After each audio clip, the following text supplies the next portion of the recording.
There are days when we wake up with a tightness in our chest, as if our body knows before our mind that something bad is going to happen. I should have paid attention to this warning when I woke up that day. But how could I imagine that my life would turn upside down in a matter of hours? Good morning, my dear friends. My name is Louise Miller, and today, at 73 years old, I've decided to share a story I've kept buried for so long that it was suffocating me from within. I was born in a small town in Pennsylvania, in a simple wooden house my father built with his own hands. It was 1952, a time when we still believed the future could only be better than the present.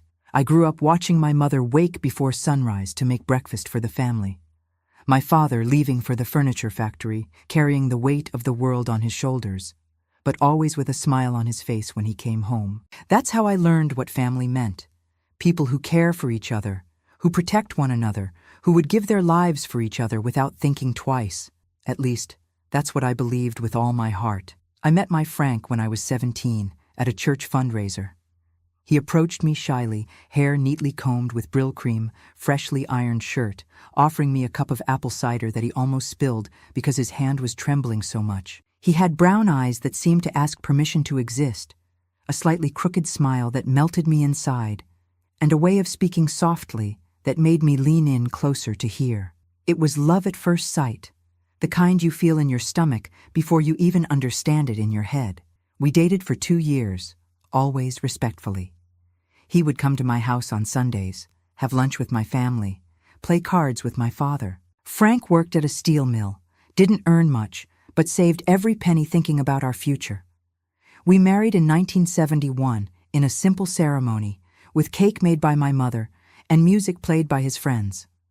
Our first little house was rented, just 2 small rooms, but to us it seemed like a palace. The walls were thin, you could hear the neighbor sneeze, but we didn't mind. Frank would leave for work before dawn and return at dusk, always bringing something small, a flower picked along the way, a piece of candy someone had given him at the factory, little tokens of love that were worth more than any riches. In 1972, our Mary was born, a beautiful girl with her father's eyes and her mother's stubbornness. Frank cried when he held her in his arms for the first time, swore he would give her everything he never had. He worked twice as hard now, taking overtime whenever possible. Sometimes he came home so tired he could barely eat before falling into bed. But he never complained. He said each drop of sweat was an investment in our daughter's future. The steel mill where he worked wasn't very safe. Occasionally, a colleague would have an accident, lose a finger, burn an arm. Frank himself had several scars on his hands from minor accidents. When I complained, worried, he would just say, "Woman, a man's work is just like that. What matters is bringing bread to the table." Folks, I'm getting emotional remembering these moments. If you're enjoying my story, please leave a like down below and let me know in the comments what city you're watching from. This grandma is curious to know who's listening with care on the other side of the screen. And don't forget to subscribe to Grandparents' Tales to catch the next stories. In 1980, 8 years after Mary, came Junior. It was a surprise. I was already 28, thought I wouldn't have any more children. The pregnancy was difficult. I spent almost all 9 months in bed. Frank did everything, took care of Mary, the house, worked, and still looked after me. He was quite a man, my Frank, the kind they don't make anymore these days. When the boy was born, Mary was already 8 years old and was like having a little helper. She adored her baby brother, always wanting to feed him, change his diapers, play with him. We were a beautiful family, you know. We weren't rich, but we had enough. Frank had gotten a promotion at the factory, was now a supervisor. He earned a bit better. We could even buy a small black and white TV. Our life had a peaceful routine. In the morning, I'd wake up early, prepare coffee for Frank, get Mary ready for school. Junior stayed home with me while I did laundry, cleaned the house, prepared lunch. In the afternoon, I'd pick Mary up from school, and at night, we'd wait for Frank to come home from work. We'd have dinner together, him always asking how everyone's day went. On Sundays, we'd go to church in the morning and then have lunch at my mother's or his mother's house, alternating. It was a simple life, but it was ours. It was happy. But you know how it is, right? We never value what we have until we lose it. Some days, I'd complain about the small house, the tight budget, the never-ending work. Some days I'd argue with Frank over silly things, him coming home late because of overtime, me tired of taking care of everything alone.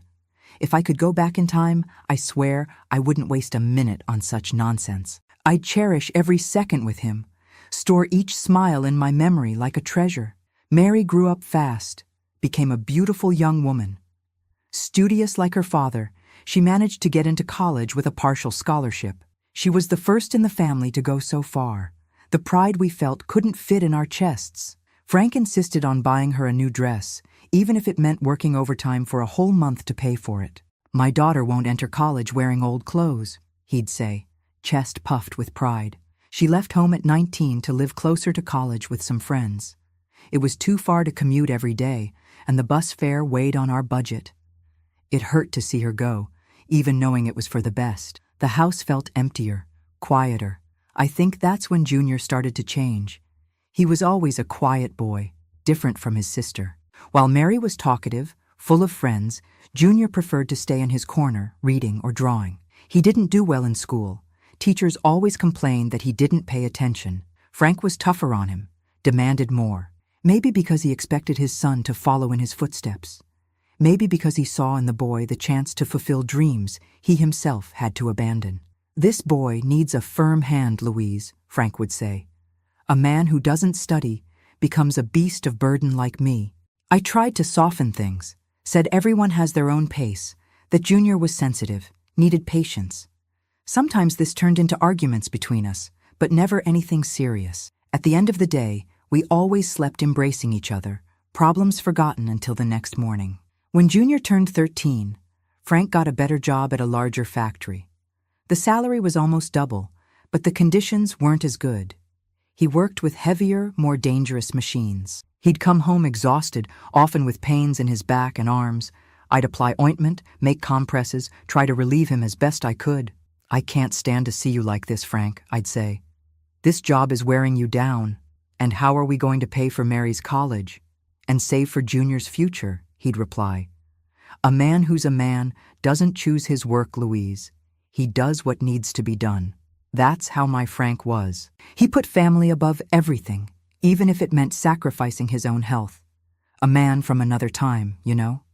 One of those who believed that their role in the world was to provide, protect, support their own, no matter the cost. Our life followed its quiet course. We'd managed to save a little money, bought a small house in installments. It wasn't much, but it was ours. Frank would spend weekends making small repairs, painting walls, fixing up the yard. I took care of the inside, made new curtains, colorful cushions. We tried to transform those simple walls into a real home. Junior continued to be withdrawn, increasingly closed off.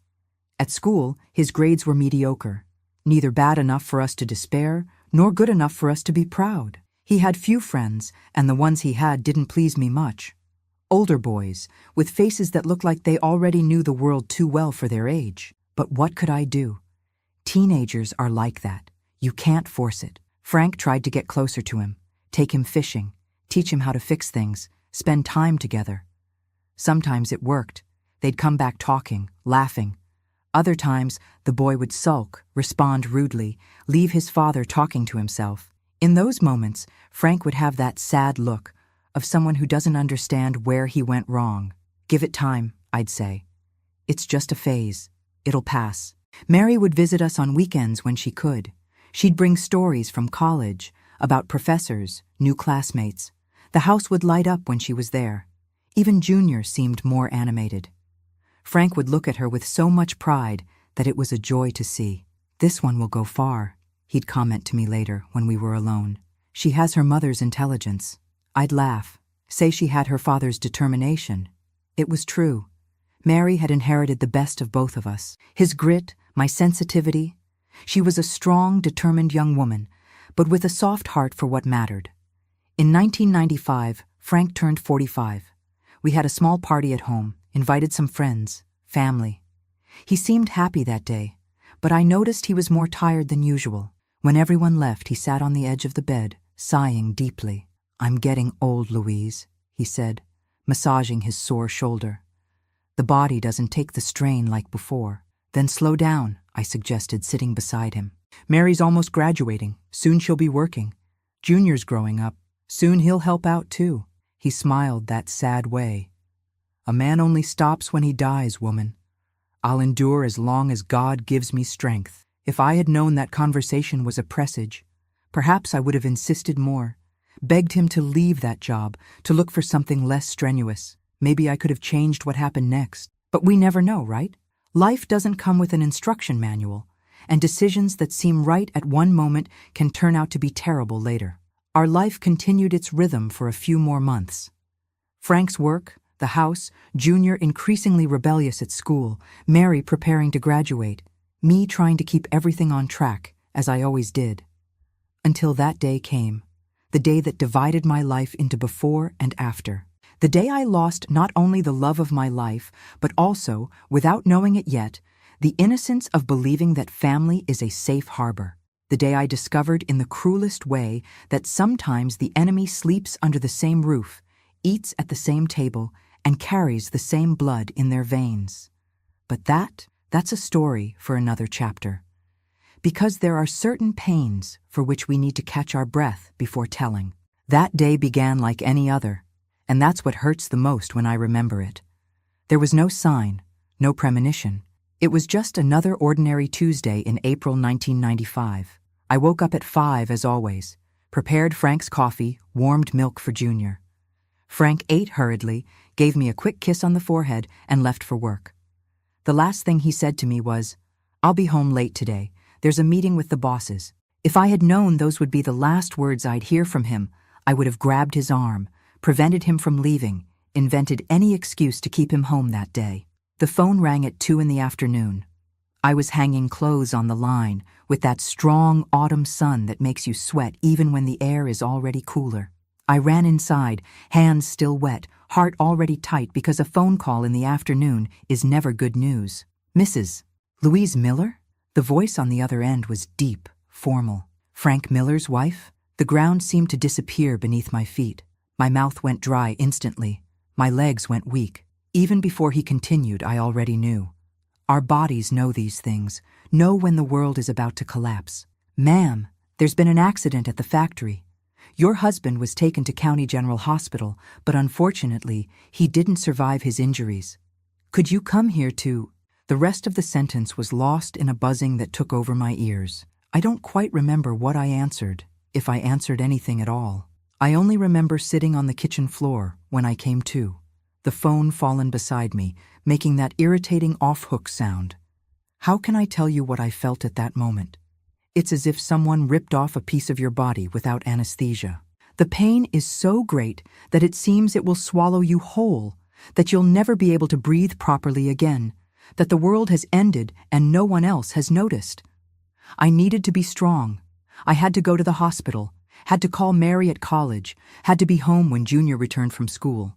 My God, how to tell my 15-year-old son that his father would never come back. A neighbor took me to the hospital. I don't even know how I managed to get dressed, lock the house, get into her car. I moved like a robot, doing everything automatically while inside I was completely shattered. The hospital had that smell I'll never forget. Alcohol, disinfectant, and sadness. They took me to a small room where a tired doctor in a stained coat explained what had happened. A machine with a defect, a piece that came loose at high speed, hit Frank's chest with force. Almost instant death, they said. He didn't suffer much. As if that were any consolation. I had to identify the body. My Frank, who left home strong and healthy that morning, was now pale, motionless, on a cold metal stretcher. He seemed smaller somehow. I ran my hand through his hair, still with traces of that Brill cream he'd used since he was young. His skin was already cold. I kissed his forehead and promised, between tears, that I would take care of our children, that they would never forget what a wonderful father they had. From there, I went straight to the police station. There was paperwork to sign, bureaucracies that couldn't wait even when your world has just fallen apart. The sheriff, a man with a thick mustache and tired eyes, said something about investigating the safety conditions at the factory, about possible compensation. Words that went in one ear and out the other. No compensation would bring my Frank back. I returned home when it was already night. Junior was there, restless, pacing back and forth in the small living room. The neighbor had stayed with him but didn't have the courage to break the news. When he saw me come in, with swollen eyes, my face washed with tears, he knew. "Dad?" he asked, his voice breaking. "Son, your father." The words caught in my throat. How to say it?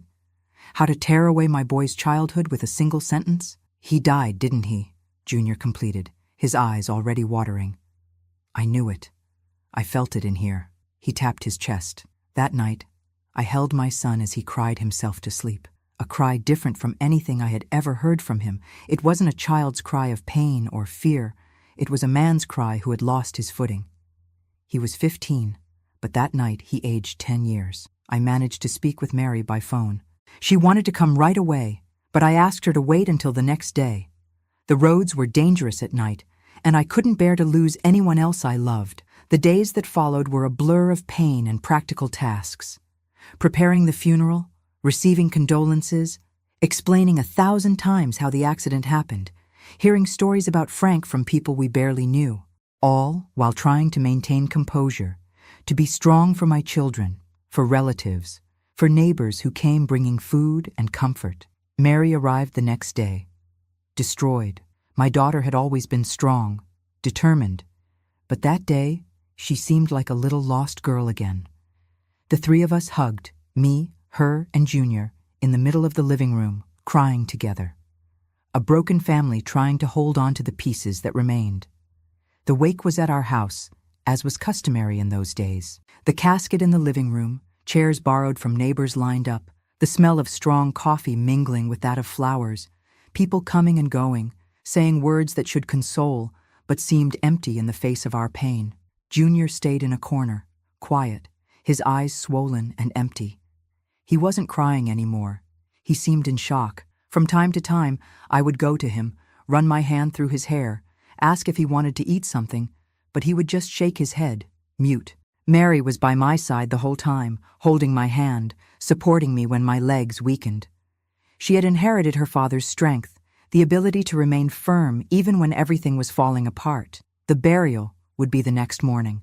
I spent the night awake, sitting next to the coffin, talking softly to my Frank as if he could hear me, recounting our memories, our plans that would now never be realized, asking for strength to continue without him. "How am I going to raise our boy alone, Frank?" I asked, tears silently flowing. "How will I manage everything without you by my side?" Dawn broke, and the funeral home staff came to prepare everything for the burial. I woke the children. We had a quick, silent breakfast. Nobody could eat anything. Mary helped me put on my only black dress, brushed my hair carefully, as I used to do with her when she was little. Roles reversed in the hour of pain. The cemetery was on the other side of town. We were all squeezed into a car borrowed from a neighbor. Me, Mary, Junior, my sister, and her husband. The rest of the people went in other cars, a slow procession through the town streets. The day was beautiful, ironically. A cloudless blue sky, sun shining as if the world hadn't just collapsed for our family.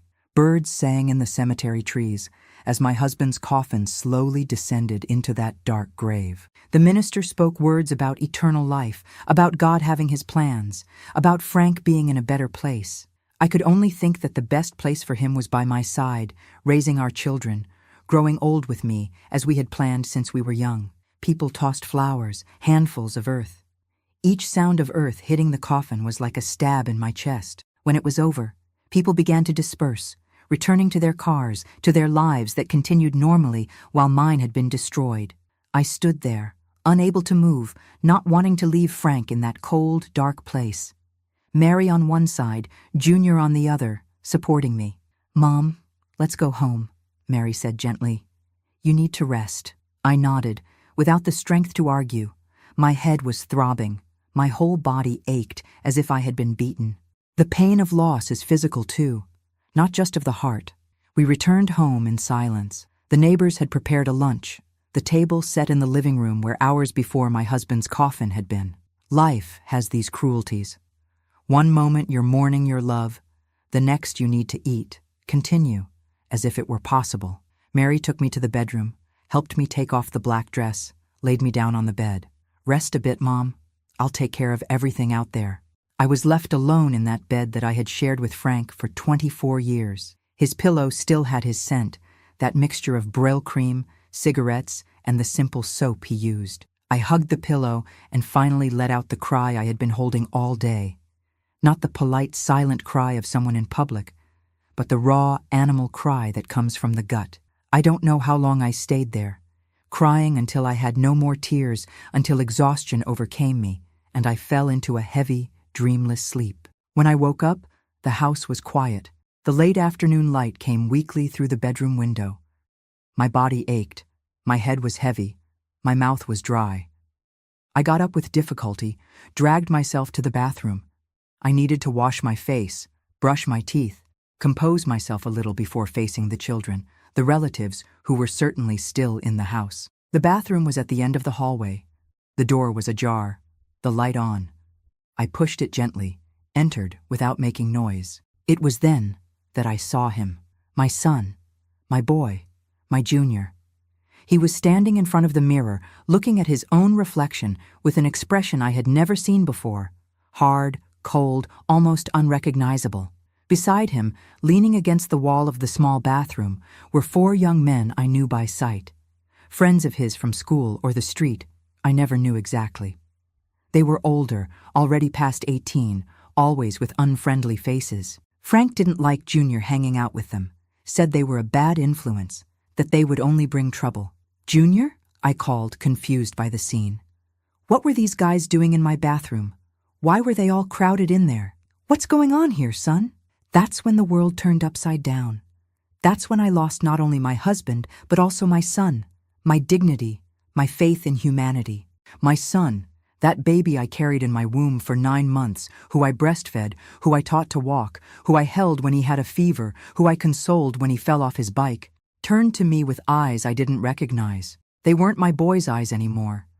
They were eyes full of such deep, inexplicable hatred that they froze my blood. "Close the door," he said to one of the young men. The voice wasn't the same either. It was a stranger's voice, cold, calculated. "Keep an eye out there, don't let anyone in. Junior, what are you—" I couldn't finish the sentence. In a quick movement, he charged at me, pushing me against the wall with such force that I lost my breath. I hit my head on the tiles, saw stars for a moment. "Shut up," he whispered through clenched teeth. "We're finally going to settle our score." I tried to scream, to call for Mary, for someone, but he put his hand over my mouth forcefully.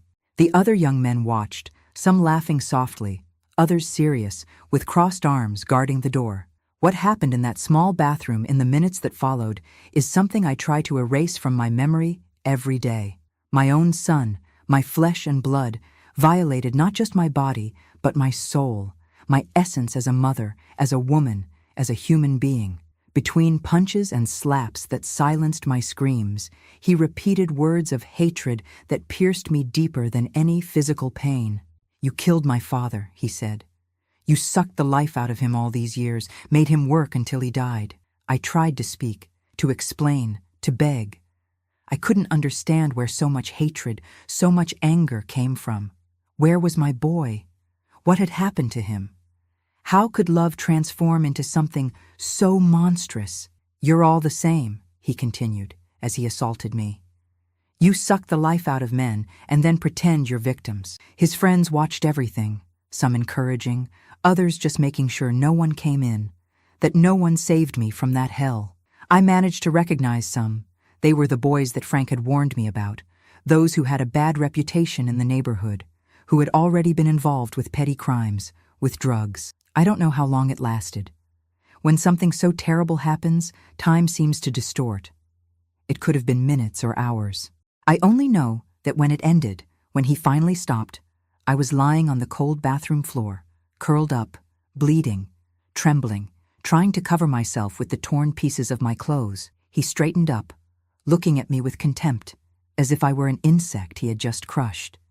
He leaned down, brought his face close to mine, and said the words that will haunt me until the end of my days. "Learn your lesson, you bitch. You should never have been my mother. You killed my father with all your stress. Women are the plague of this world." Then he left with his friends, leaving me there, destroyed in every possible way. I heard the front door slam, voices moving away down the street. I remained paralyzed, unable to move, to scream, to do anything but breathe in short, painful gasps. I don't know how long I stayed there, thrown on that bathroom floor. It seemed my body had turned to stone, that I would never be able to get up again. The physical pain was terrible. I felt my face swollen from the blows, my ribs hurting with each breath, finger marks on my arms, on my legs. But the pain in my soul, that was unbearable. It was Carol, my childhood friend, who found me. She had come to bring soup, like so many other neighbors in those days of mourning. She heard my weak moans, found me fallen in the bathroom. "My God in heaven, Louise, what happened? Who did this to you?" I couldn't answer. How to explain the unexplainable? How to say that my own son, on the day of his father's burial, had done this to me? Carol helped me get up, took me to the bedroom, cleaned my wounds. Her hands trembled as she applied hydrogen peroxide to the cuts, as she helped me put on clean clothes. Was it a robbery? Did someone break into the house? She asked, trying to understand. I shook my head. I couldn't speak, couldn't form words. It was as if my voice had been torn out along with my dignity in that bathroom. "We need to call the police, Louise. You need to go to the hospital." Again, I just shook my head. Police? Hospital? How would I explain? Who would believe me? And even if they did believe, how could I report my own son? The last piece I had left of my Frank? "At least tell me where Junior is," Carol insisted. "He needs to know what happened to his mother." That's when I finally managed to speak, my voice coming out as a hoarse whisper. It was him. Carol froze, the compress of cold water she was holding against my face falling on the bed. "It was him what, Louise? What are you saying?" "It was Junior. Him and his friends. He hurt me. The words died in my throat. I couldn't say it, couldn't name what had happened. I saw the horror grow in my friend's eyes as she understood. I saw the disbelief, the shock, then the anger. "No," she said, shaking her head. "It can't be. He's your son. He just lost his father. You must be confused, in shock." I wished it were true. I wished I were confused, had imagined it all. But the marks on my body, the pain in my soul, the echo of his words in my mind, it was all too real. Carol stayed with me all night. She gave me a sedative she had in her purse, made me drink a hot tea, sat beside the bed holding my hand as I fell into a restless sleep, full of nightmares. Junior didn't come back home that night, nor the next one. On the third night, I heard the front door opening late at night, footsteps in the hallway, his bedroom door closing. I trembled under the covers, my heart racing with fear. Would he come to hurt me again? Would it be worse this time? I didn't sleep at all, my eyes fixed on my bedroom door that had no lock. In the morning, when the sun was already high, I mustered the courage to leave the room. The house was quiet. I found Junior in the kitchen, eating a piece of bread as if nothing had happened. When he saw me, with my still swollen face, the bruises visible on my arms, he just gave a sideways smile. There was no remorse, no regret. There was only that cold, calculated hatred that I couldn't comprehend. "Good morning, Mommy," he said, with cruel irony in his voice. "Did you sleep well?" I didn't answer. I couldn't look him in the eyes, couldn't stay in the same room. I went back to my room, trembling, nauseous. I sat on the bed, my hands gripping the sheet tightly. It was then that I made the most difficult decision of my life, a decision that no mother should ever have to make, but I saw no other way out. I couldn't continue living under the same roof as him, not after what happened, not with that constant fear, that pain, that betrayal that was too great to bear. Mary had returned to college 2 days after the burial, reluctant to leave me alone, but I had insisted I would be fine, that I needed the routine, that Junior would be with me. Little did she know what would happen hours after her departure. I called her from a payphone on the corner, not brave enough to use the house phone, afraid Junior would hear. When she answered, my voice failed. How to tell my daughter what her brother had done? How to destroy the image she had of him? How to break her heart that was already so broken by the loss of her father? "Mom, is everything okay? Why are you crying?" I took a deep breath, trying to find the words. "Honey, I need your help. Can I stay with you for a few days?" The silence on the other end showed her surprise. I had never asked for something like this before, never wanted to leave home, leave things behind. Of course, Mom, of course you can. Did something happen? Is Junior okay? He's fine, I replied, the words coming out bitter from my mouth. I'll explain when I get there. I'll take the bus tomorrow morning. But Mom, you've never traveled alone. Do you want me to come get you? No, honey. I need to do this.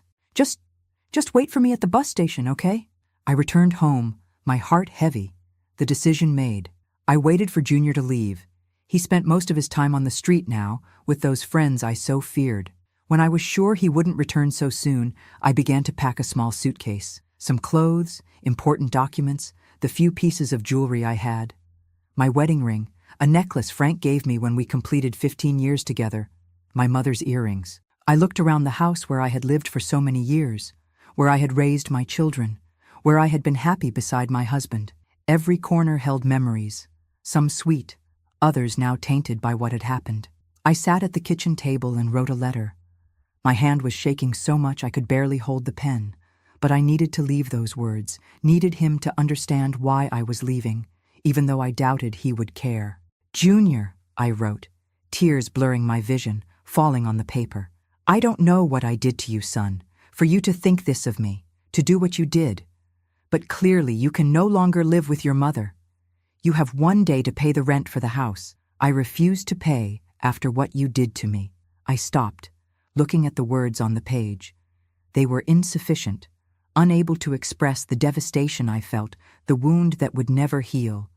But they were the only ones I could find. I finished the letter, placed it on the table where he would certainly see it. I took my suitcase, gave one last look at the house that would no longer be my home, and walked out the door without looking back. I walked to the bus station with the suitcase weighing not only in my arms, but in my soul. I bought a ticket to the city where Mary studied, waited for the bus sitting on a bench, my eyes fixed on the ground, trying not to think, not to feel. When the bus finally departed, when the familiar streets began to be left behind, I allowed the tears to fall again.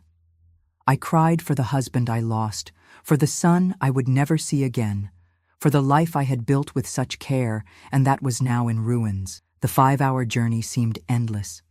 I looked out the window without really seeing the landscape, lost in my thoughts, in my pains.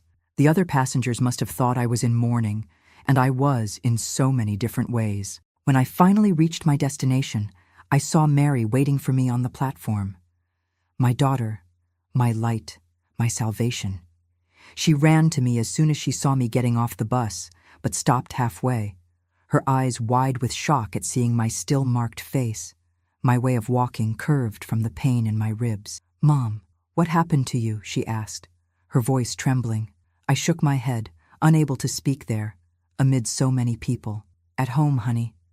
I'll tell you everything at home." The apartment that Mary shared with 2 roommates was small, simple, typical of students.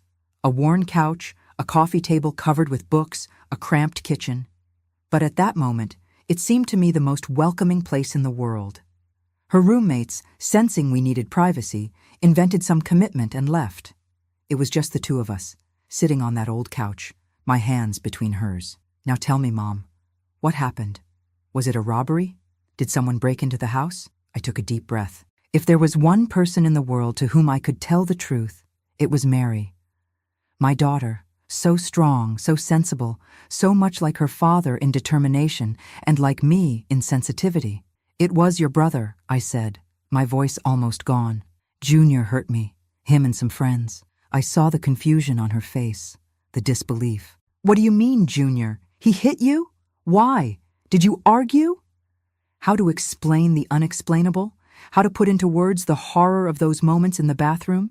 "It wasn't just hitting, honey," I finally managed to say, tears returning forcefully. "It was worse, much worse." Gradually, between sobs and pauses, I told her what had happened. Not all the details. There are things a mother can't say to her daughter, no matter how close they are. But enough for her to understand the gravity, the horror, the unforgivable betrayal. Mary listened to everything in silence, her hands squeezing mine so tightly they hurt. I saw her face go through all the emotions: shock, disbelief, disgust, fury.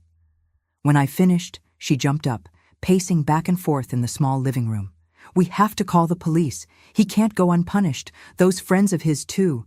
This is a crime, Mom, a heinous crime." "No," I replied, shaking my head firmly. "I don't want the police. I don't want anyone to know. I just want to forget, start over, away from him." "But Mom, he needs to pay for what he did. He's already lost his mother," I interrupted. "Just as I've lost a son. Isn't that punishment enough?" Mary sat down again beside me, hugging me carefully so as not to hurt my ribs. We cried together, mother and daughter, mourning not only Frank's death, but now also the loss of Junior. Not through death, but through something perhaps even more definitive. That night, lying on the couch that Mary had arranged for me as a bed, looking at the unfamiliar ceiling, I wondered where I had gone wrong. What could I have done differently in raising my son that he wouldn't have turned into that? Was it the absence of his father working so much? Was it those friends, those bad influences? Or was there something rotten inside him from the beginning, something that no mother's love could cure? I found no answers, only the painful certainty that some bridges, once burned, cannot be rebuilt, that some acts are so monstrous that there is no turning back, no possible forgiveness, not even from mother to son. The next morning, I looked at myself in the mirror of the small bathroom in the apartment. My face was still swollen, purple and yellowish marks standing out on the pale skin. My eyes seemed hollow, opaque, as if the light they once had been extinguished. "Who are you now, Louise?" I asked the woman in the mirror. "Who will you be without Frank? Without your home? Without your son?" I didn't have an answer yet. I only knew I had to move forward, one step at a time. At least I still had Mary. At least I wasn't completely alone in the world. And so, in that small college town, in my daughter's cramped apartment, I began to rebuild my life from the pieces that remained. One day at a time, one pain at a time, one small breath of hope at a time. But the wound my son opened in my heart, that never completely healed. And I very much doubt it ever will. That morning of the burial, the sky dawned gray, as if even nature respected our pain. It had rained during the night, a fine drizzle that left everything damp, with that smell of wet earth that reminds me of childhood. I wore the only black dress I had, kept in the back of the wardrobe for sad occasions I never imagined would come so soon. Mary helped me fix my hair, put a little powder on my face to disguise the paleness. My hands were shaking so much I couldn't even apply lipstick properly. How could a still young woman at 43 be getting ready for her husband's funeral? Life has these cruelties that we're never prepared to face.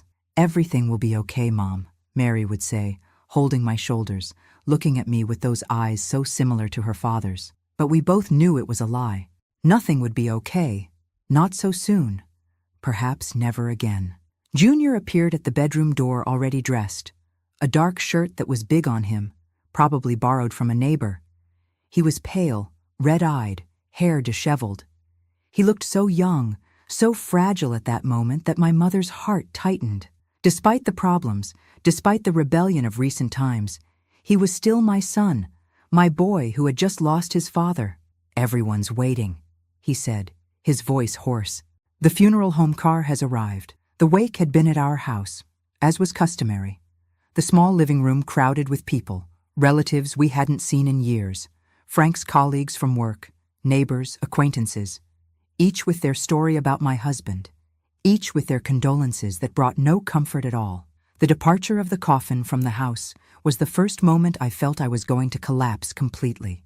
Seeing that dark wooden box, where the body of the man with whom I had shared more than half of my life lay, being carried out, it was as if they were tearing a piece of me along with it.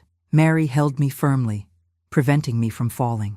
Junior walked behind the coffin, his face expressionless, his fists closed so tightly that his knuckles were white. The cemetery wasn't far. We walked in a slow, silent procession, cutting through the neighborhood streets. Neighbors came to their doors, took off their hats in respect, made the sign of the cross. Frank was known, respected in the community. A hard-working, honest man, a good family man. At least that's what everyone thought. What I also thought until I discovered in the worst possible way that inside my own house grew a monster I didn't recognize. The burial itself was quick, as these things are. The coffin slowly descending into that dark grave. The minister talking about eternal life, about reunion in paradise. Words that seemed empty in the face of the brutal reality of that hole in the ground that would now forever hold my Frank's body. I threw a white rose on the coffin, tears blurring my vision.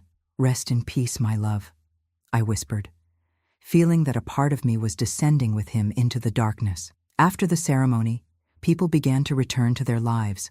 Some went to our house, where the neighbors had organized a small lunch. Food I had no appetite to eat, company I had no strength to endure. But that's how things worked. It was the ritual of death that we follow without questioning, even when everything seems meaningless. At the house, I felt suffocated with so many people, so many voices, so many looks of pity. I needed a moment alone, a moment to breathe, to try to assimilate that I was now a widow, that I had to raise a teenage son alone, that all the life I knew had ended.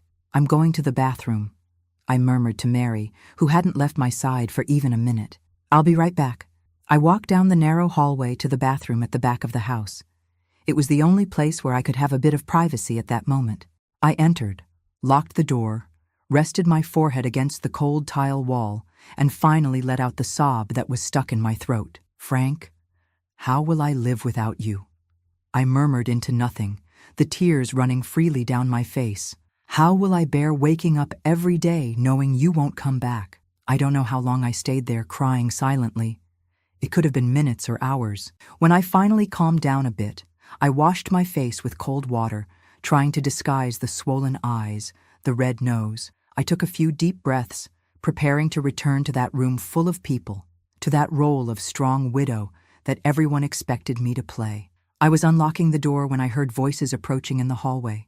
Male voices, young, speaking softly, but in a tone that made me freeze where I stood. "She's in there for sure." It was Junior's voice. "I saw her coming here."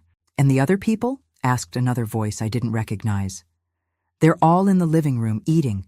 Nobody's going to come looking here. You guys stand guard, give a signal if anything happens." My heart accelerated. Something in my son's tone gave me a fear I had never felt before, a primordial, animal instinct of imminent danger. Before I could react, the door was pushed open forcefully. Junior entered, followed by 4 young men I vaguely recognized, friends of his from school or the street, those that Frank always said were bad company. "What do you want?" I asked, backing up until I hit the sink. "Junior, what's going on?" My son was looking at me in a way I had never seen before. There was no sadness for the father he had just buried, no respect that we had always taught he should have for his mother. His eyes were cold, hard, full of a hatred I didn't understand. "It's your time to pay, old lady," he said, closing the door behind him. 2 of the young men stood guard, the other 2 beside him, all staring at me as if I were some kind of cornered prey. "Pay for what, son?" I asked, my voice trembling, trying to buy time, trying to understand what was happening. "What are you talking about?" "For my father," he replied, coming closer. I could smell alcohol on his breath, mixed with another odor I didn't recognize at the time, but later knew was drugs. "You killed him, making him work like a condemned man while you stayed at home doing nothing." "Junior, I never—" I tried to explain, shocked by the accusation. How could he think this? How could he blame me for his father's death, for the accident at the factory? "Your father and I couldn't finish. The first blow came quickly, a slap to the face with such force that I staggered backward, hitting my head against the wall. The pain was sharp, immediate, but the shock was even greater. My son had hit me. My son had raised his hand against me. "Shut up!" he shouted, his face contorted with rage. "I don't want to hear your lies. You women are all the same. You only know how to suck the life out of men and then pretend you're victims." What happened in the minutes that followed is something I try to block from my memory every day. The hands of my own son, which I once held when he was learning to walk, now assaulted me with a violence I never imagined possible. Punches to the stomach that made me lose my breath. Slaps to the face that blurred my vision. hair pulling that tore out entire locks. And it wasn't just the physical violence. It was the hatred in every word that came out of his mouth. A hatred against me, against women in general, fed by who knows what influences, what distortions, what poison someone had poured into my son's ear when I wasn't looking. His friends watched everything, some laughing, others serious, but none doing anything to prevent it. On the contrary, they were there to ensure no one came in, that no one saved me from that nightmare. At some point, when I was already fallen on the floor, almost without strength to defend myself, I felt his hands tearing my dress, touching my body, in a way no son should ever touch a mother. It was then that I understood that the horror had only begun, that he planned an even deeper, more unforgivable violation. "No, son," I begged, gathering what little strength I had left. "Please, don't do this. I'm your mother. I carried you in my womb. I breastfed you. I raised you with so much love." For an instant, I saw something pass through his eyes. A flash of hesitation, perhaps a last vestige of the boy he once was. But it quickly disappeared, swallowed by the hatred, the anger, by whatever was consuming him from within. "You are not my mother," he spat the words. "You're just another woman who destroyed the life of a good man." What he did next. How to describe the worst pain a woman, a mother, can feel. It wasn't just my body that was violated in that small bathroom. It was my soul, my essence, everything I believed about family, about love, about the world. I closed my eyes, tried to transport myself to another place, another time. I thought of Frank, of our first meeting at the church fundraiser, of the way he smiled shyly, of the smell of Brill cream in his hair. I thought of our children when they were small, of Sundays in the park, of winter nights around the stove telling stories. I tried to cling to these memories while my present transformed into the worst possible nightmare. When it finally ended, when he finally got off me, I was more dead than alive. Not physically. My heart was still beating, my lungs still breathing. But something inside me had been destroyed forever. Something that would never return, no matter how much time passed. Junior stood up, straightened his clothes, looking at me lying on the floor with an icy contempt. His friends were restless, whispering that they should leave before someone appeared. He bent down one last time, bringing his face close to mine. I could see every detail of those eyes that were once so similar to his father's, but that I no longer recognized. "Learn your lesson, you bitch. You should never have been my mother," he said, his voice low but clear. "You killed my father with all your stress. Women are the plague of this world." Then he left, along with the others, leaving me there, broken in every sense of the word. I heard the front door slamming, voices moving away down the street, and then silence. A heavy, suffocating silence, full of a pain so great it couldn't fit in my chest. I couldn't move. Every inch of my body hurt, but the physical pain was almost a relief compared to the agony in my soul. How can a son do this to his own mother? How could that baby I cradled so many nights, that child I taught to read, to write, to pray, transform into this? I don't know how long I stayed there, thrown on that bathroom floor.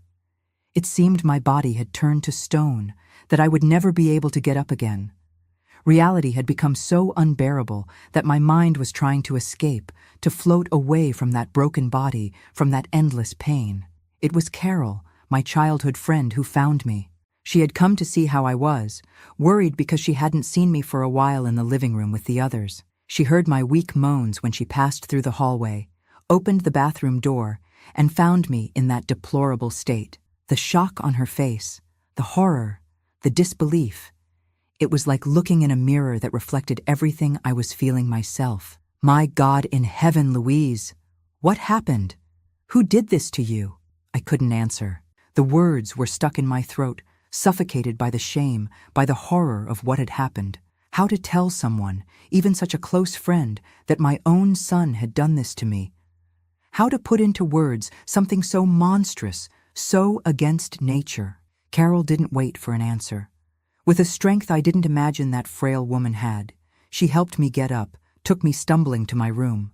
There, with gentle but efficient gestures, she cleaned my wounds, helped me put on a clean nightgown, laid me on the bed. "I'm going to call the police," she said, determined, already picking up the phone beside the bed. "Whoever did this needs to pay."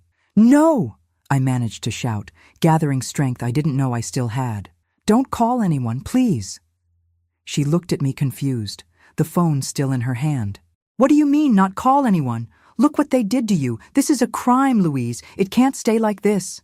"I can't," I whispered, the tears starting to flow again. "I can't report it." "Why not? Are you protecting someone?" "Who did this, Louise? Was it a robbery? Did someone break into the house?" I closed my eyes, unable to look at her as I told the terrible truth. "It was Junior," I murmured, so low that she had to lean in to hear. "My son did this to me." The silence that followed was absolute. When I opened my eyes, I saw Carol paralyzed, her face pale, her eyes wide with horror. "No," she finally said, shaking her head. "It can't be. He's your son. He just lost his father. You must be confused, in shock." I wished she were right. I wished I were confused, delirious, imagining things. But the marks on my body, the excruciating pain between my legs, the echo of his words in my mind, it was all too real. "It was him," I repeated, my voice firmer now, the terrible truth solidifying as I pronounced it. "Him and his friends. They held me down. He hit me. He did things a son should never do to a mother." I saw understanding grow in my friend's eyes, followed by a horror so deep that not even words could express it. She brought her hand to her mouth, stifling a scream. "My God! Louise! How? Why?" I shook my head, tears now flowing freely. "He blames me for his father's death. Said I made Frank work until he died. That women are the plague of the world." Carol sat on the edge of the bed, her hand still covering her mouth, her body trembling slightly with the shock. After a moment, she reached out and held mine, squeezing tightly. "We have to call the police," she said, her voice softer now, but still determined. "This can't stay like this. He needs to pay for what he did." "No," I exclaimed again, desperation giving me strength. "He's my son, Carol. My boy. As monstrous as what he did was. I can't send my son to jail." "But Louise, he's not your boy anymore. What he did, this is unforgivable. It's a crime. It's monstrous." "I know," I replied, my voice breaking into sobs. "Believe me, I know better than anyone. But I can't. I simply can't." Carol was silent for a long moment, still holding my hand. Finally, she sighed deeply. "And what are you going to do then? You can't continue living here with him, not after this." "I won't," I replied, the decision already made, even if it hurt like tearing off a piece of myself. "I'm leaving. I'm going to live with Mary. And Junior? Will you leave him here, in this house? He's almost a man now," I replied, a bitterness I had never felt before coloring my words. "He chose his path. Now he has to bear the consequences. I'm going to cut off the money. I won't pay the bills anymore. Let him figure it out, as he wanted to figure it out today, like a man." It wasn't revenge, it was survival. It was putting as much distance as possible between me and the one who had destroyed not only my body, but my faith in human goodness, my belief in family as a refuge. Carol stayed with me all night. She gave me a sedative she had in her purse, made me drink a hot tea, sat beside the bed holding my hand as I oscillated between consciousness and a restless sleep, populated by nightmares. Junior didn't come back home that night, nor the next one. On the third night, I woke up startled to hear the front door opening, footsteps in the hallway, his bedroom door closing. I trembled under the covers, my heart racing with fear. Would he come to hurt me again? Would it be worse this time? I didn't sleep at all, my eyes fixed on my bedroom door that had no lock. In the morning, when the sun was already high, I heard him in the kitchen. Gathering all the courage I had left, I got up, dressed in clothes that hid most of the bruises, and left the room. He was sitting at the kitchen table, eating a piece of bread as if nothing had happened. When he saw me, with my still swollen face, the bruises visible where the clothes didn't cover, he just gave a cold smile without emotion. "Good morning, Mommy," he said, his voice loaded with cruel irony. "Did you sleep well?" I didn't answer. I couldn't look him in the eyes, couldn't stay in the same room.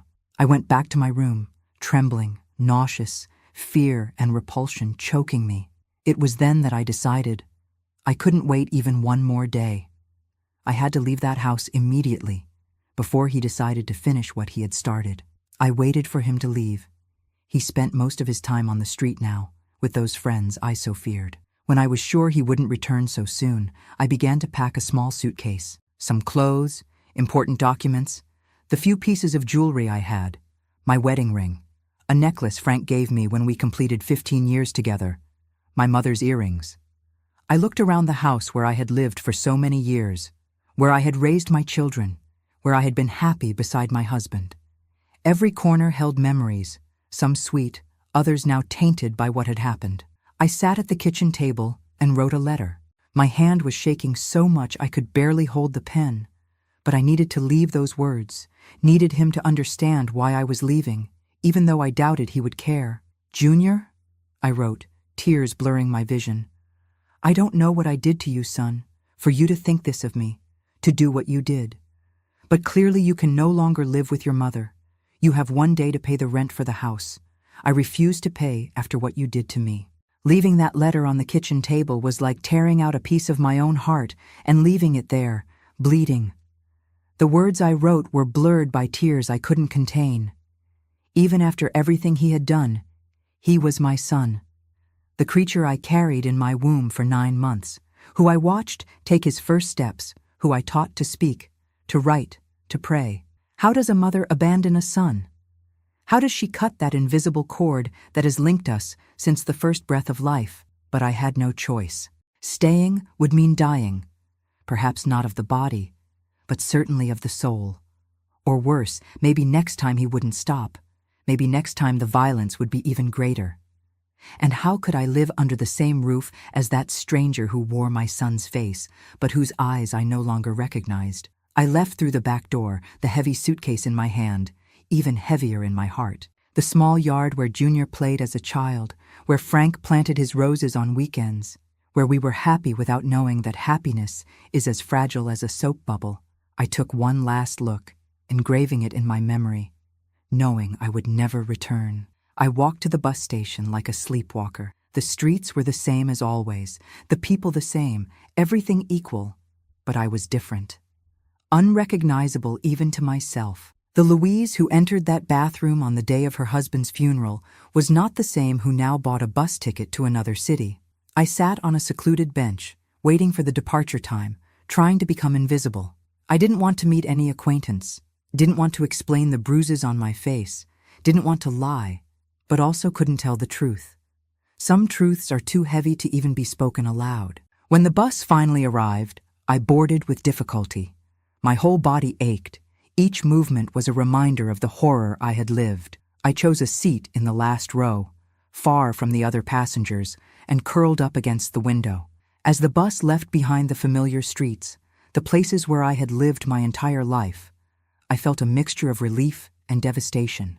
I was fleeing, yes, but sometimes fleeing is the only possible act of courage when all other doors have closed. The journey lasted 5 hours that seemed like 5 years. My mind wouldn't stop, reliving the terrible moments, trying to understand how I had reached that point. Where had I gone wrong in raising my son? What seed of hatred had grown inside him without me noticing? How did I not see the signs? How did I not prevent it from reaching this point? I arrived in Mary's city already in the late afternoon. She was waiting for me at the bus station, her face tense with concern. When she saw me getting off the bus, limping slightly, my face still swollen despite the days that had passed, her eyes filled with tears. "Mom," she murmured, running to me, stopping halfway, not knowing how to hug me without hurting me more. "It's all right, honey," I lied, forcing a smile that didn't reach my eyes. "Let's go home." The apartment that Mary shared with 2 roommates was small, simple, typical of students. But at that moment, it seemed like a palace to me, a refuge, the only safe harbor in a world that had turned upside down. The girls were kind, didn't ask questions about my condition, about the reason for my sudden arrival. Mary must have invented some story, something that didn't involve the terrible truth. They offered the living room couch to me, insisted it was no bother, that I could stay as long as I needed.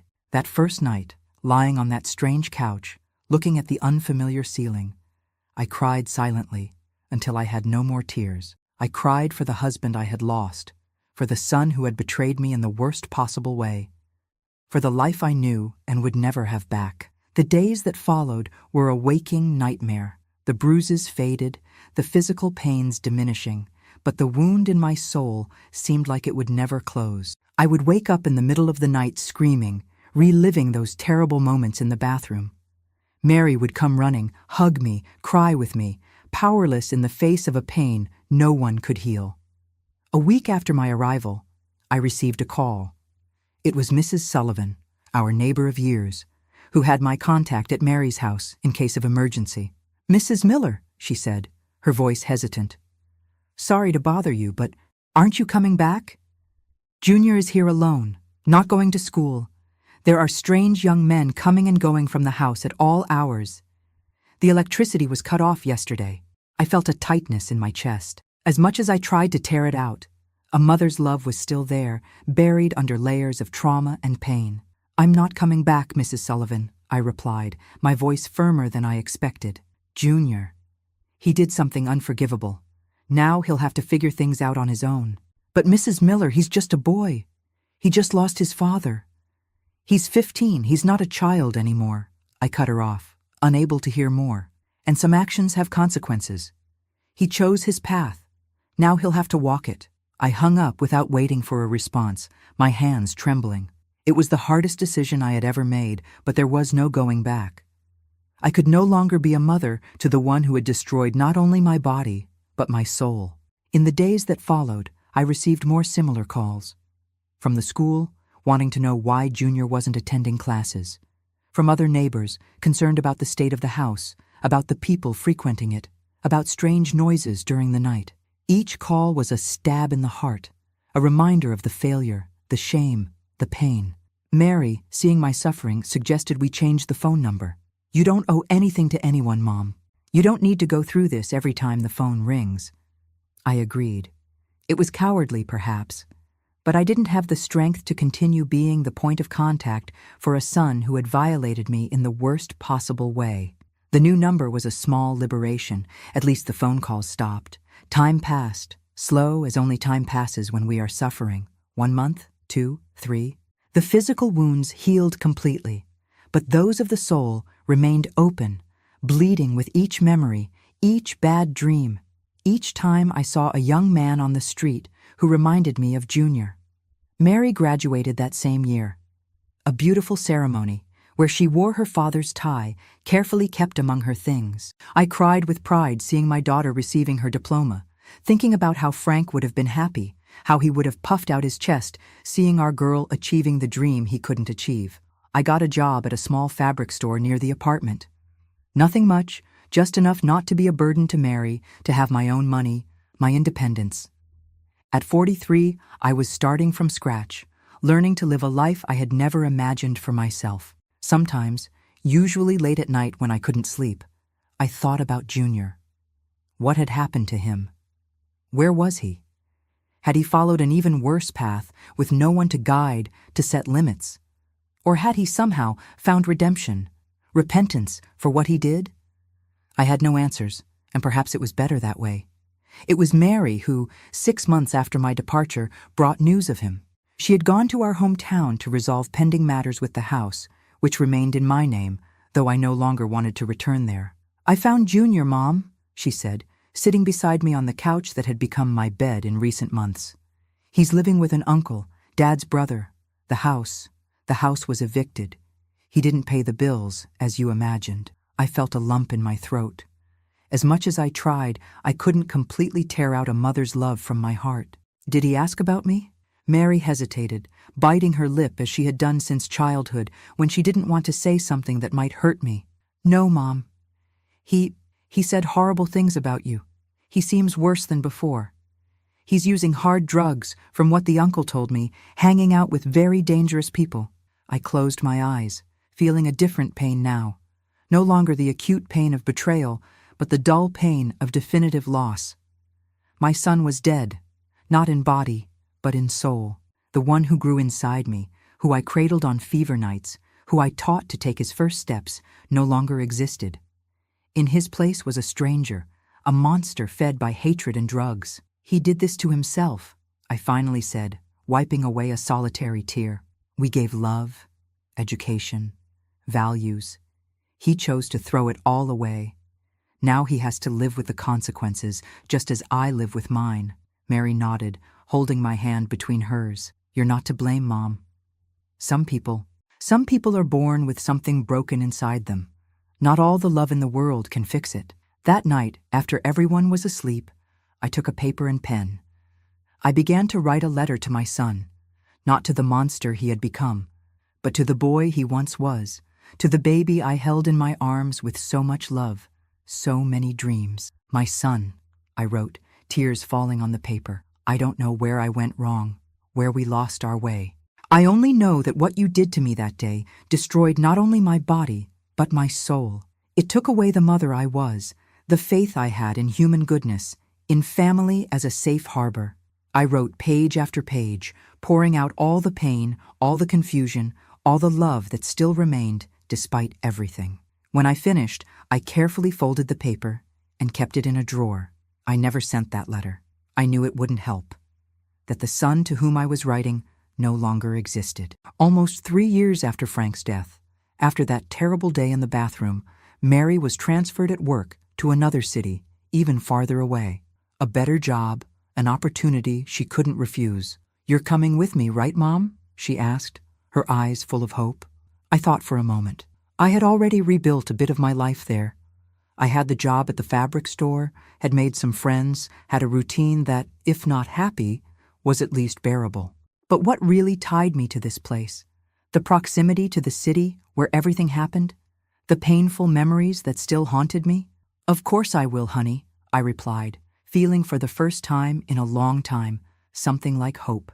We'll go together. Start over. The move was a real fresh start. New city, new people, no one who knew my story, no one who looked at me with pity or morbid curiosity. I could just be Louise, the nice lady who worked at the craft store, the proud mother of the successful lawyer. Gradually, very slowly, I relearned how to live. Not like before. It would never be like before. But a new life, different, that had its moments of peace, of small joys, of calm after the storm.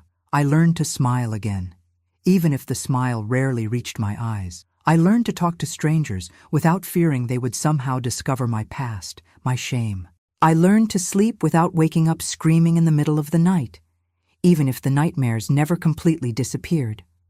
In 2001, 6 years after everything, Mary got married. A good, gentle man who treated her as she deserved. The ceremony was small, intimate, just the closest friends. As I watched her walking down the aisle, so beautiful in the white dress I had helped her choose, I thought of Frank, of how proud he would have been of that moment. He's here, Mom, Mary whispered when she hugged me after the ceremony, as if reading my thoughts. Dad is here, I'm sure. I nodded, unable to speak, emotion tightening my throat. Maybe she was right. Maybe Frank was there somehow, sharing that moment of happiness after so much pain. During the party, sitting in a corner watching the young people dance, I thought about everything I had lived through in recent years. The losses, the pains, but also the small daily victories, the strength I didn't know I had until I needed it. I thought about Junior too, as always happened in important moments. He should have been there, beside his sister, celebrating. He should have grown up, matured, become the man Frank dreamed he would be. But his choices led him down another path, a path that separated him from us forever. The following year, I had news of him for the first time in a long while. Not directly. We never spoke again, never saw each other again. It was through a former neighbor who found Mary by chance on a trip. Your brother is in prison, she told her hesitantly, not knowing the size of the wound she was touching. He robbed a store, hurt the owner, got 10 years in jail. Mary didn't tell me immediately. She kept the news for weeks, perhaps trying to spare me more pain. But eventually, she spoke, carefully choosing her words, watching me closely to see how I would react. I remained silent for a long time after she finished. I didn't know what to feel. Sadness, anger, satisfied revenge, relief to know he couldn't hurt anyone else for a while? It was the path he was following, I finally said. No one could stop him. Not me, not his father, not you. He chose every step he took. That night, alone in my room, I cried for the boy I had lost. Not for the man he became. That one I didn't know, didn't want to know. But for the bright-eyed little boy who once ran into my arms when he got hurt, who asked for stories at bedtime, who said, "I love you, Mom," before closing his eyes. Where had that boy gone? At what moment had he transformed into that being full of hatred, capable of the worst violence against his own mother, questions without answers, wounds without cure? The years went by. Mary had 2 beautiful children, first Anna Louise, then Peter. Being a grandmother was a balm I hadn't expected. Those children brought back something I thought I had lost forever, the ability to love unconditionally, to give myself without fear. With them, I could be the mother I always wanted to be. Patient, loving, present. I could tell stories, bake cookies, teach little life lessons without the weight of total responsibility, without the fear of creating something that would one day turn against me. "You're the best grandma in the world," Mary would say, watching me play on the floor with the children, ignoring my knees that already ached with age. "They're so lucky to have you."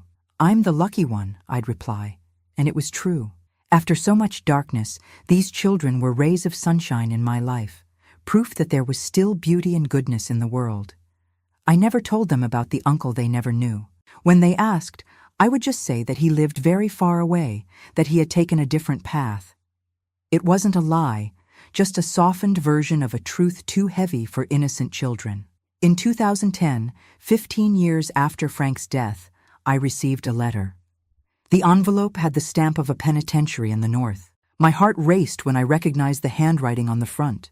It was Junior's handwriting, more mature now, but still with those curves I remembered from when he signed his school assignments. I stared at the envelope for hours, unable to open it, unable to throw it away. What could he want after so much time? Forgiveness? Money? Reconciliation? Finally, with trembling hands, I opened it. The letter was short, just half a page. It said he had been in prison for several years, that he had time to think about what he'd done, that he had repented. He asked forgiveness not only for what he did on that terrible day, but for all the times he had hurt me, had disappointed me and his father. He said he understood if I didn't want to respond, but that he needed to say these things before it was too late. At the end, a phrase that broke me inside. "I know I don't deserve to be called a son, but you will always be my mother, even if I don't deserve to be your son." I cried over that paper until the tears blurred the ink, until I could barely read the words. It was the request for forgiveness that a part of me had always hoped for, had always wished for, even without admitting it. But could I forgive? Could I really overcome what he had done, the way he had shattered not just my body, but my soul, my trust in the world, my faith in human goodness? I didn't respond to the letter that day, nor the next day, nor the following week. I kept it in a drawer, along with that other one I had written years before and never sent. 2 letters, 2 ends of a broken thread that had once connected us as mother and son. A month later, I received another call. It was a chaplain from the prison. He informed me that Junior had been stabbed in a fight between inmates. He didn't survive. My son was dead.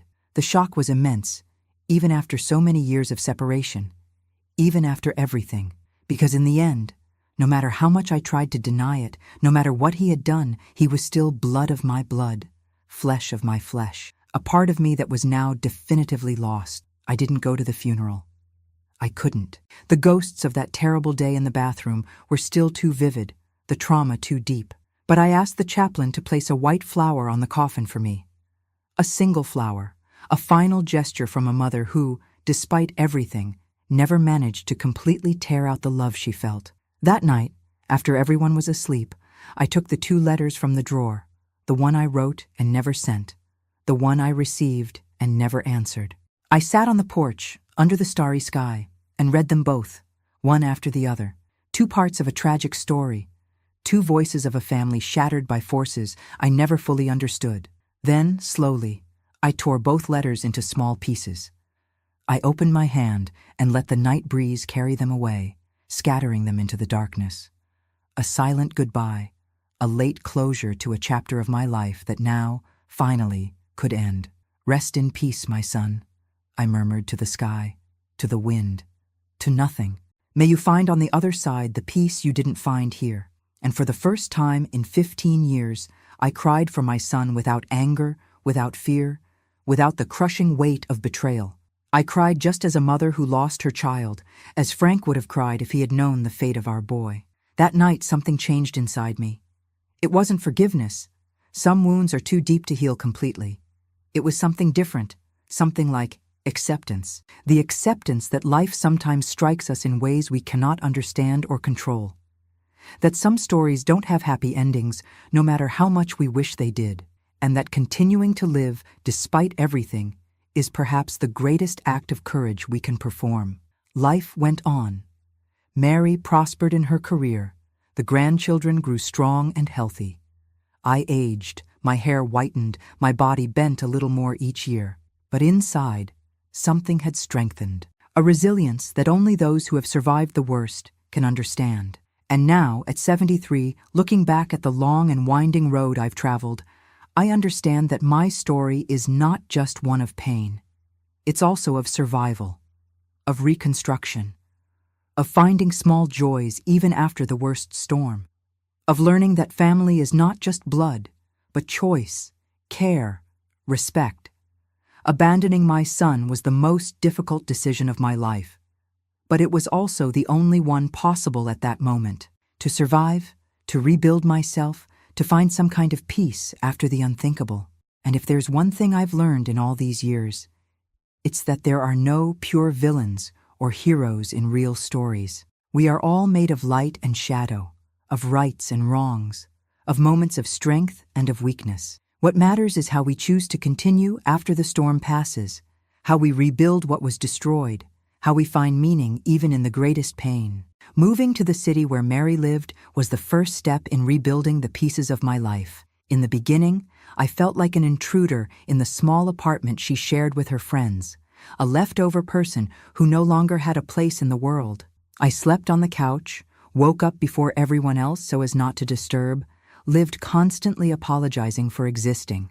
Shame and guilt consumed me from within, like rust-eating iron. "Mom, you're not to blame for anything," Mary would repeat, holding my trembling hands between hers. "You're the victim here, not the guilty one." Beautiful words, but hard to believe when you're a mother. We always think we could have done more, educated better, noticed the signs earlier. Maybe if I had been more attentive to the friends Junior was hanging out with. Maybe if I had talked more about his grief over his father. Maybe if I had been firmer. The maybes haunted me day and night, ghosts that wouldn't let me sleep. Mary was my angel in those dark days. I'll never forget how she took care of me, like a mother takes care of a small child. It was she who woke me when I screamed during nightmares, she who dried my tears, she who convinced me to seek help. "You need to talk to someone, Mom," she insisted. "Someone professional, who knows how to deal with this kind of trauma." I resisted at first. In my generation, family problems were solved at home, not exposed to strangers. Therapy was for rich people, for weak people. At least that's what I thought, until the day I tried to take my own life. It was about 3 months after the move. I had gotten a small job at a fabric store near the apartment. Nothing special, just organizing shelves, attending to customers, making packages. But it was important to me, a beginning of independence, a way not to feel like a burden to Mary. That day, I served a young man. Young couldn't have been more than 18. He wanted to buy fabric for his mother, who sewed. He had dark eyes, slightly long hair, a way of speaking that, good heavens, he looked so much like Junior that my heart stopped. For a delirious moment I thought it was him, that he had found me, that he had come to finish what he started. I ran out of the store without explanation, without warning. I ran through the streets like a madwoman, bumping into people, tripping over my own feet. I arrived home breathless, shaking so much I could barely put the key in the lock. Inside the empty apartment, Mary was at college, her friends at work. I collapsed. I couldn't take it anymore.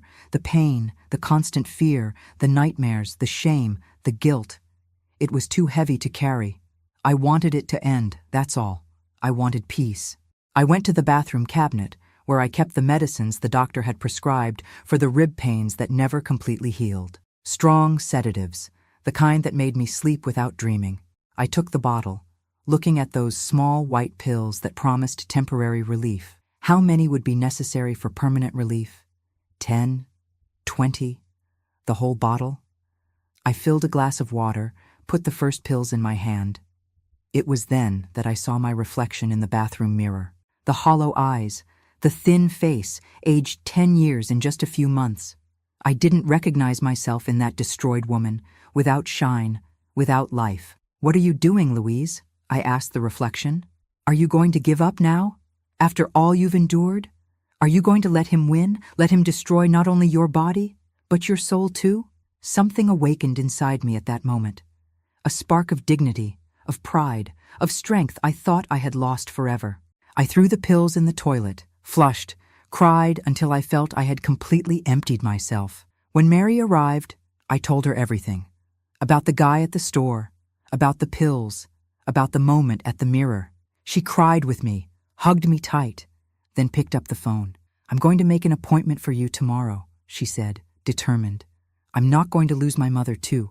I won't." And that's how I met Mrs. Gertrude, a middle-aged psychologist with a face that looked like she had seen everything in this life. At first, I could barely look at her.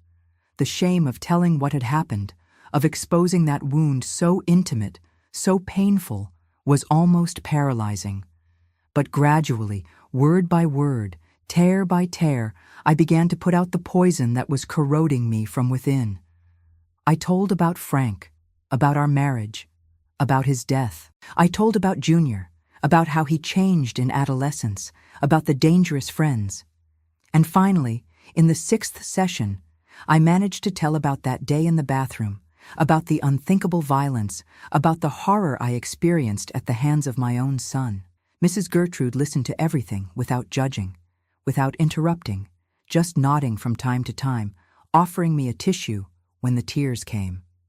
When I finished, exhausted, empty, she just said, "Mrs. Miller, you are the bravest person I've ever met." At that moment, I didn't believe her. Brave? Me? A broken, fugitive, traumatized woman who had abandoned her own son? What kind of courage was that? But with time, with the sessions that followed for months, I began to understand what she meant. Courage is not the absence of fear, it's moving forward despite it. It's falling and getting up, even when every little piece of you hurts. It's choosing to live, even when death seems the easier path. Slowly, week after week, I rebuilt myself. Like a broken vase that is carefully glued, the cracks always visible, but still able to hold water, to support flowers, to serve its purpose. I never went back to being the same Louise as before. How could I? Some experiences change us forever, but I found a new version of myself, one that carried deep scars, yes, but also a strength I didn't know I had. Time went by. Mary graduated from college, got a good job, started dating a kind man. We moved to a better apartment where I had my own room instead of the living room couch. Life created a new normality, different from what I had once dreamed, but still a life. In 2001, Mary got married. A simple, intimate ceremony, just the closest people. Watching her walk to the altar, so beautiful in the simple white dress, I thought of everything we had been through, of how she had been my rock when everything crumbled. "Dad would be so proud," she said when I hugged her after the ceremony. And she was right. Frank would have swelled with pride seeing our daughter, so strong, so upright, so full of life, despite everything. After the wedding, Mary and her husband bought a small house on the outskirts of the city. They insisted that I go live with them, that there was plenty of space, that it made no sense for me to stay alone. I accepted, grateful to have a daughter who, despite all the tragedies, still cared so much for her mother. In the years that followed, I found a peace I didn't think was possible. It wasn't complete happiness. I think that would never be possible again after everything. but it was a kind of quiet acceptance, a way of living in the present without the past constantly suffocating me. I helped around the house, took care of the garden, did small sewing jobs for the neighbors. It was a quiet, simple life, but dignified, far from that city where everything happened, far from the memories that lived in every corner, every street, every wall of that house I once called home. From Junior, I had no news.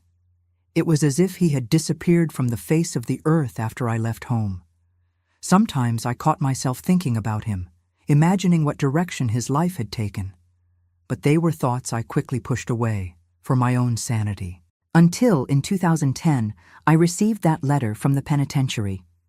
15 years later, a request for forgiveness that came too late, when the wounds had already turned into thick scars, when the pain had already transformed into a constant numbness. And then came the news of his death, stabbed in a prison fight. My son, who had destroyed my life with violence, also died by violence. A terrible cycle closing in a tragic way. I didn't go to the funeral. I couldn't. The ghosts were still too vivid, the trauma too deep. But I sent a white flower, a final gesture for the child he once was, for the son I lost long before that knife in prison. Today, at 73, I look back and see a life divided into two very distinct parts. Before and after that day in the bathroom, like a fracture that, even after being mended, never again is exactly the same.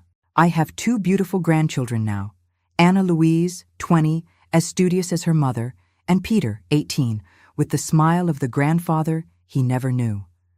They are my joy, my redemption, the proof that life goes on despite everything, that there is still beauty in the world even after the worst storm. I never told them about the uncle they never knew. Neither the complete version, which would be too heavy to share, nor a softened version. For them, the family story begins with the death of their grandfather, in a work accident, with their grandmother's move to be closer to her daughter. The rest remained buried, a secret I will take with me when my time comes. Mary knows, of course, and her husband too, because there are things you don't hide from those who share life with you. But to the rest of the world, I am just Mrs. Miller, the nice lady who does sewing work, who takes care of the garden with special care, who always has a cup of tea and advice for those who need it. No one imagines, looking at this little old lady with white hair and a gentle smile, the storms I've faced, the monsters I've conquered, the impossible decisions I've had to make. And perhaps that's the most important lesson I've learned in this entire journey. We never know what others carry inside them. The deepest scars are invisible to the eyes. Behind the polite smile of the neighbor, the efficiency of the coworker, the kindness of the lady at the bus stop, there may exist stories of pain and overcoming that we would never imagine. That's why I try to be kind to everyone I meet along the way. Because I know, better than many, how a small gesture of kindness can mean so much when we're broken inside.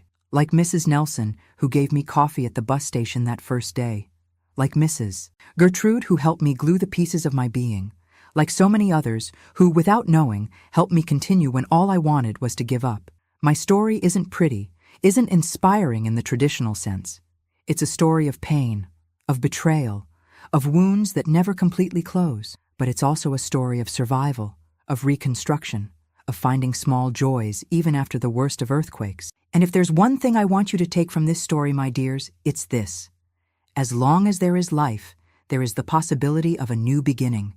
No matter how deep the fall, how dark the night, how devastating the loss, always, always, there is a next dawn. Always, there is a next step to take, no matter how small. Thank you for listening to this old lady share her story. It's not easy to open such old wounds, but somehow, telling all this was like taking a weight off my shoulders, as if, by sharing, the burden became a little lighter. If you enjoyed my story, even though it was so heavy, please leave your like down below and subscribe to Grandparents' Tales. It would be a joy to know that my pain served for something, even if it's just to make someone feel less alone in their own battles. And if you watched until here, can you leave in the comments which city you're watching me from? This grandma here is curious to know who are the gentle souls who dedicated their time to listen to my memories. Life isn't always easy, my dears. Sometimes it strikes us with a force we think we won't be able to withstand. But if there's one thing I've learned in my 73 years in this world, it's that we are much stronger than we imagine. And that even in the darkest nights, the stars are still up there, even if temporarily hidden from our sight.